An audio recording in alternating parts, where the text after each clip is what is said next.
Plus two ପରୀକ୍ଷା ଆଉ 90 ଦିନ ରହିଲା 90 ଡେ ମାତ୍ର। କିନ୍ତୁ ତମେ କଣ କରୁଛ? ଡେଲି ଭାବୁଛ ମୁଁ ପଢିବି, ହେଲେ ମୋବାଇଲରେ ବ୍ୟସ୍ତ ରହୁଛ। ତମେ ନିଜକୁ କୁହ ଆଇ କ୍ୟାନ୍ ଡୁ ଇଟ୍, କିନ୍ତୁ ସେତିକି ସିରିୟସ୍ ଏ ପର୍ଯ୍ୟନ୍ତ ବି ହେଇନ। ତମେ ଚେଷ୍ଟା କରୁନ। ଯୋଉ ଲେବୁଲରେ ତମକୁ ପଢିବାର ଅଛି ତମେ ପଢୁନ। ସେଥିପାଇଁ ମୁଁ ଆଉ ଥରେ ଲାଷ୍ଟ ଟ୍ରାଏ ତମକୁ କରିବାକୁ ଚାହୁଁଛି। ତମେ ଜାଣିପାରୁନ ତମ ପାଖରେ ଆଉ ବହୁତ କମ ସମୟ ଅଛି। କିନ୍ତୁ ତମେ କଣ ମିଷ୍ଟେକ୍ କରୁଛ ଜାଣିଛ? ତମେ ଭିଡିଓ ଦେଖି ସାରିଲା ପରେ ଭାବୁଛ ସାର୍ ଟାଇମ ମ୍ୟାନେଜ କରି କହିଲେ ମୁଁ ପାଠ ପଢିବି। ତମେ ଭାବୁଛ ମୁଁ ତା ପରଦିନ ସକାଳେ ଉଠିଲି କିନ୍ତୁ ପୁଣି ସେହି ମୋବାଇଲ ଦେଖିଲି। ବାବୁ, ଧନ, ସୁନା, ବୟଫ୍ରେଣ୍ଡ, ଗର୍ଲଫ୍ରେଣ୍ଡ ସମସ୍ତଙ୍କ ସହିତ ବ୍ୟସ୍ତ ରହିଲି। ପୁଣି ରାତିରେ ଗିଲ୍ଟି ଫିଲ୍ କଲି ଯେ ସାର୍ ମତେ କହିଥିଲେ ମୁଁ ଆଜି କିଛି ପଢି ନାହିଁ। ଟିକେ ସୁଜେସନ ଟା ଟିକେ ଭାବ।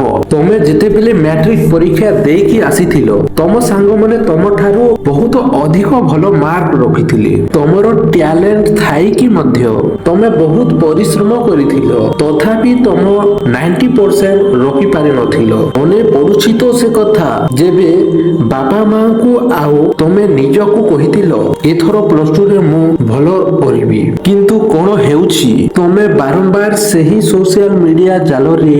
ଆଉ ନିଦ, ଶୀତ ଦିନ ଆସିଲା ତମେ ଶୋଇ ପଡୁଛ, ସାଙ୍ଗମାନଙ୍କ ସହ ଗପୁଛ।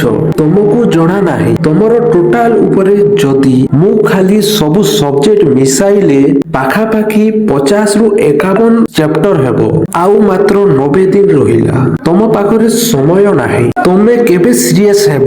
ଆରେ ତମେ ଜାଣିପାରୁନ ତମ ବାପା ମା କେତେ ପରିଶ୍ରମ କରୁଛନ୍ତି, କିନ୍ତୁ ତମକୁ ଜଣା ପଡୁନି। ତମେ ପାଠ ପଢୁନ। ଆରେ ତମେ ବହୁତ ପରିଶ୍ରମ କର। ତମ ମାନଙ୍କ ପାଖରେ ବହୁତ ଏନର୍ଜି ଅଛି। ସେଥିପାଇଁ କହୁଛି ଜଲ୍ଦି ସିରିୟସ୍ ହୋଇଯାଅ, ପାଠରେ ଧ୍ୟାନ ଦିଅ।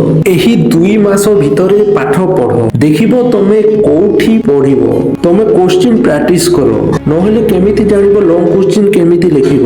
ଧୀରେ ଧୀରେ ଯେତେବେଳେ ପ୍ରେସରରେ ରହିବ ସେହି ଟାଇମରେ ତମେ ଜାଣିପାରିବ ସାଙ୍ଗମାନେ ଯୋଉ ଆଗରେ ପହଞ୍ଚିଛନ୍ତି ତାଙ୍କଠାରୁ ମୁଁ କେମିତି ଆଗରେ ଆହୁରି ଭଲ ମାର୍କ ରଖିବି। ତମେ ନିଜେ ଭାବ ତମେ ଯୋଉ ଲେବୁଲରେ ଥିଲ 10 କ୍ଲାସରେ ତାଠାରୁ ଅଧିକା ଆଣିବାର ଅଛି କି ନାହିଁ। ତମକୁ ବାରମ୍ବାର କହୁଛି ଯଦି ଲାଷ୍ଟ ଟ୍ରାଏ ମାରିବାର ଅଛି ନା, ତାହେଲେ ଦୁନିଆକୁ ଦେଖେଇ ଦିଅ ତମେ କଣ।